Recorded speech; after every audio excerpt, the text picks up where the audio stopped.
विषय है कि वंदे मातरम पूरी स्वतंत्रता की उस लड़ाई का, उस आंदोलन का मूल मंत्र रहा है। और जिस वंदे मातरम को बोलते बोलते उस वक्त देश की आज़ादी के लिए, देश की स्वतंत्रता के लिए लोगों ने गोलियां अपने सीने पर खाई, फांसी के फंदे पर झूम गए। ऐसे में वंदे मातरम का एक बहुत बड़ा योगदान देश की स्वतंत्रता के लिए है और स्वाभाविक रूप से ये देश की आत्मा से जुड़ा हुआ विषय है। ये शब्द नहीं, ये स्वर नहीं, ये तो कुल मिलाकर के देश की आज़ादी का मंत्र है एक तरह से। और उस दृष्टि से आज भारत एक मुकाम पर पहुंचा है दुनिया के मानचित्र पर।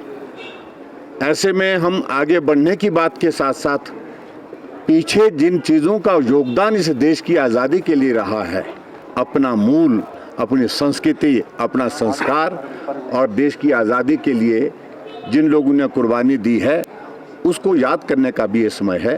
और उस दृष्टि से मैं प्रधानमंत्री नरेंद्र मोदी जी को इस बात के लिए बधाई भी देता हूं, उनके इस फैसले का अभिनंदन भी करता हूं कि हम चाहे दुनिया के किसी भी मुकाम पर प्रगति करते हुए पहुंच जाएं, लेकिन उसके बावजूद अपने देश की आज़ादी के लिए जो योगदान जिन चीज़ों का रहा है उनको ना भूलें, अपने संस्कृति को ना भूलें। भारत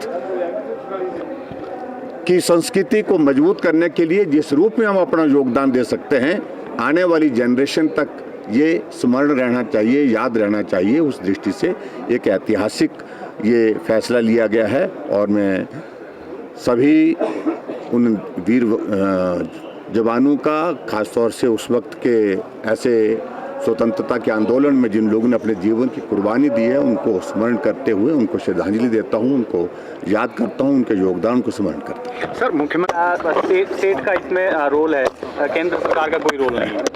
देखिए, मुझे लगता है कि एक तो मुख्यमंत्री आजकल हमको वित्त समझा रहे हैं, फाइनेंस समझा रहे हैं और उन्हें ये मालूम नहीं पड़ता है कि वो क्या बोल रहे हैं। मैं उस पर ज़्यादा टिप्पणी नहीं करना चाहता हूँ। जिस प्रकार की टिप्पणी उन्होंने की उसको मैं उसी तरह से नहीं कहूँगा, लेकिन मैं इतना ज़रूर कहना चाहता हूँ कि जायका के प्रोजेक्ट के अंतर्गत अगर मुझसे विस्तार से बात करनी होगी, मैं उसकी डिटेल बताऊँगा, क्या प्रोसीजर रहता है, क्या प्रोसेस रहता है। लेकिन मैं प्रधानमंत्री नरेंद्र मोदी जी के इस बात के लिए आभारी हूँ कि हिमाचल को उस कैटेगरी में उन्होंने लाया 2014 में जब वो प्रधानमंत्री बने कि 90% केंद्र देगा एक्सटर्नल एडेड प्रोजेक्ट्स में भी, और केंद्र के जितने भी हमारे हिमाचल प्रदेश के लिए जो डेवलपमेंट के लिए प्रोजेक्ट्स होते हैं, और 10% स्टेट करेगा। पहले 60-40 था मेजॉरिटी में और कुछ में तो 50-50 था। तो ऐसी सूरत में बहुत बड़ा उनका योगदान रहा है।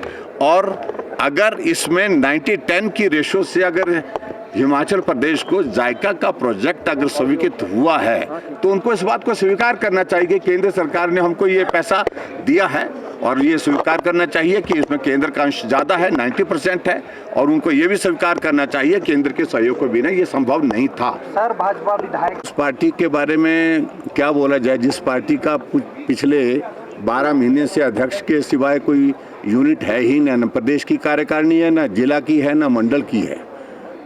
अभी तक वे कह रहे हैं कि भाई बहुत जल्दी होगा, और ख़ास तौर से मैं उस बारे में कुछ नहीं कहना चाह रहा हूं। मैं सिर्फ इतना ही कहना चाहता हूं, भारतीय जनता पार्टी का मजबूत नेतृत्व आज इस कदर है कि दुनिया की सबसे बड़ी पार्टी है। नरेंद्र मोदी जी हमारे नेता हैं, नड्डा जी हमारी पार्टी के अध्यक्ष हैं, अमित शाह जी जैसे संगठन और सरकार चलाने में जो जिन लोगों की बहुत महत्वपूर्ण भूमिका रहती है, उनके मार्गदर्शन में भारतीय जनता पार्टी एकजुट है, चट्टान की तरह खड़ी है। आपकी पार्टी का मैं आज कोई टिप्पणी करना चाहता हूँ, मैं सिर्फ इतना ही कहना चाहता हूँ कि सोशल मीडिया में अभी तक ये सारी चीज़ें आई हैं, उसमें दोनों चीज़ों को लेकर के बहुत सारी चीज़ें ऐसी आई हैं जिस पर प्रश्न चिन्ह खड़े हुए हैं दोनों तरफ से।